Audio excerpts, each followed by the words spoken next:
The luxury restaurant buzzed with soft music, crystal glasses, and the aroma of freshly baked bread. People in elegant clothes chatted in low voices, but all eyes turned toward the tall man near the counter. It was Mr. Richard Halden, a well-known billionaire businessman. He was always seen in magazines, his face on television, and his name linked with success. Tonight, he walked with his usual air of confidence, dressed in a tailored suit that screamed wealth. After finishing his meal, he handed his sleek black card to the cashier. Normally, transactions for him took only a second. But this time, the machine beeped.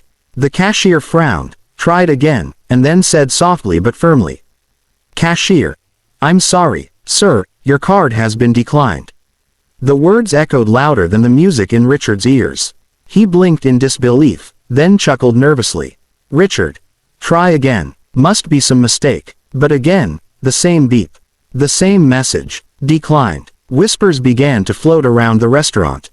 People pulled out their phones, some hiding smiles. For the first time in years, Richard felt his face grow hot. Pride melted into humiliation. He patted his pockets. He had left his wallet and cash in his car. He stood frozen, the billionaire suddenly powerless. As Richard struggled with the embarrassment, a soft voice came from behind. "Little girl. Mister, don't worry. I can help." Richard turned, surprised. Standing there was a thin little girl, maybe 10 years old. Her clothes were old, her shoes worn out, and in her small hand she held a few crumpled bills and coins. She looked nervous but determined. Gasps spread across the room.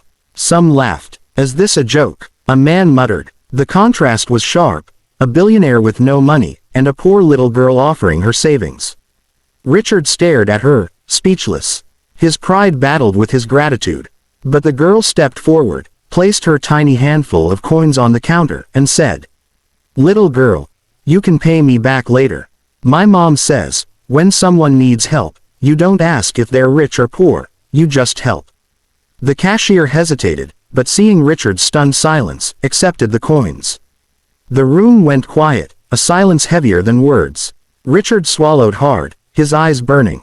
For the first time in his life, it wasn't money, power, or fame that saved him, it was kindness. Outside the restaurant, Richard found himself following the little girl. He caught up with her near the corner of the street, where her mother was selling handmade scarves on a small stand. The girl smiled shyly as she told her mother what happened.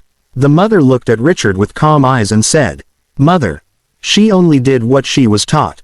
True wealth is not in your wallet, but in your heart." Richard stood still, struck by the simplicity of her words. His mind replayed the scene inside, the whispers, the humiliation, the tiny coins on the counter. For years he had believed his money defined him. But here, in front of a little girl and her mother who barely had enough to eat, he realized how wrong he was. He knelt down to the girl's level. "Richard, thank you, you reminded me what I had forgotten. Kindness is greater than wealth." The girl grinned. "Then you should share more, mister. That's what makes people rich." Her words pierced deeper than any business lecture he had ever heard.